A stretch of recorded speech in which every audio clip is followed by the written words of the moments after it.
Okay, so over the course of the last 3-4 years, I've come out and made changes to the way I recommend applying the Win the Race liquid on the skins. So I'm going to go over that. First of all, they come with a spray, and personally I don't like that. But if you do use a spray, spray it onto the piece of paper. But what I prefer is I just take the lid off and I do this.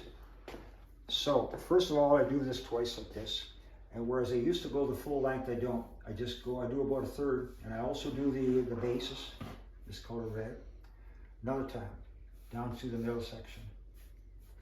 Third time, like this. When you do this, be careful not to get an excess amount or any liquid right there. And obviously, as you notice, I was careful I didn't get any there. Once in the past, I took skins, I cut them small pieces like this, about 10, and with the heat of the iron, fastened to the base of ski. And they were well adhered. Then I took 10 different conditioners, this, that, everything else, and I put an excess amount at the front tip, all 10 of them, they just come right up. So that is, to me, don't get any liquids here, don't get any liquids there, and don't get the heat of an iron wax there. So that's how you put on Montana Win the Race in the skin. Now, I like to, when I do it, and a lot of people are doing this now, is I put in the base, and this is easy. It goes on paper thin. You just do it like this. Then I go down here at the base, and like that. You rub it over there. It takes very, very little to do it. Just do that carefully.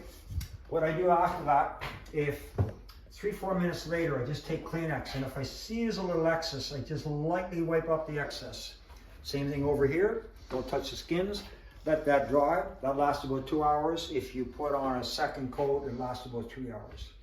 Now this ski here, this red base ski, it's meant for warm conditions, but the base being hard is also excellent in the cold. But this ski here is set up with the skin on it for an excellent skier, like in racing conditions.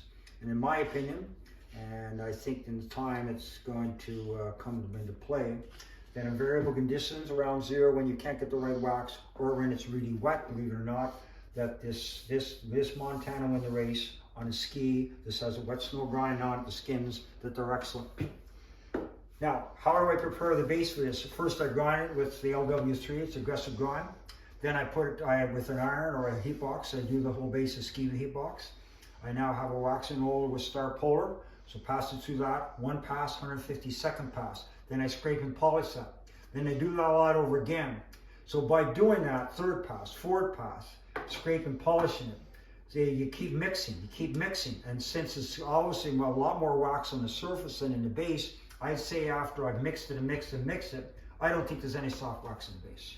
So people say that by the disadvantage of heat boxes, you get a soft wax. No, I just keep working until I believe that there's just hard wax. And the advantage of having a soft wax, therefore, it pulls the hard wax deeper in the base, is my opinion, and it's the opinion of a fair number of people.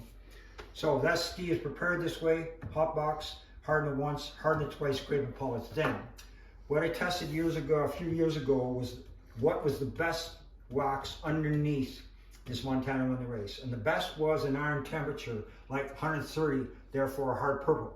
I tested 5 different ones. First of all, I tested all 5 temperatures, 110, 120, 130, and the best was 130. Then I tested which one was best.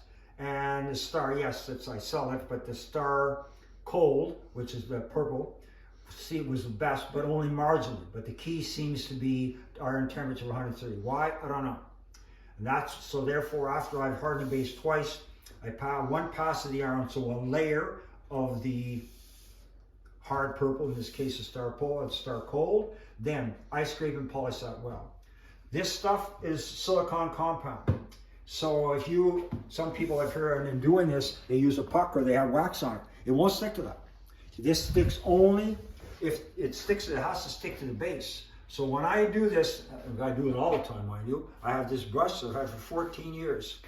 And it's extremely, this I use to get, so when I brush this hard by hand until I can't see any visible wax. When you do that, put the Montana Win the Race over it, let that dry, put a second coat, skis are fast. But they gotta be brushed well.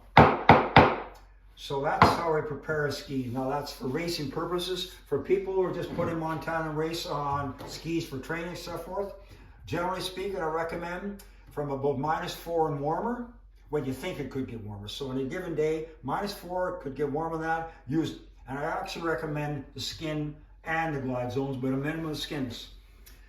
Colder than that, don't do anything. Just leave them alone. Works.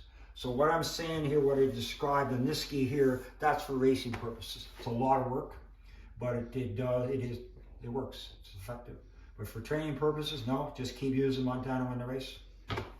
Very, very, very good substance. So that's, yeah. By the way, I'm sorry to see at this. This stuff was actually designed for snowboards and downhill skis. It says right on the label. And therefore, obviously, it works in the basis, works extremely well in the basis. And people that now are coming in the shop, some of them are saying they use it to even -10. They only have one pair of skin skis, and they use it because another advantage of it is it helps the skis stay clean. That's the decision to put. As a minimum, if you have it, and I suggest you have this substance because it's excellent when it's moist, and it prevents the skins from icing up. So I suggest as a minimum, just use it on the skin, but use it when -4 and warmer. All right, so I hope that information helps. Thanks.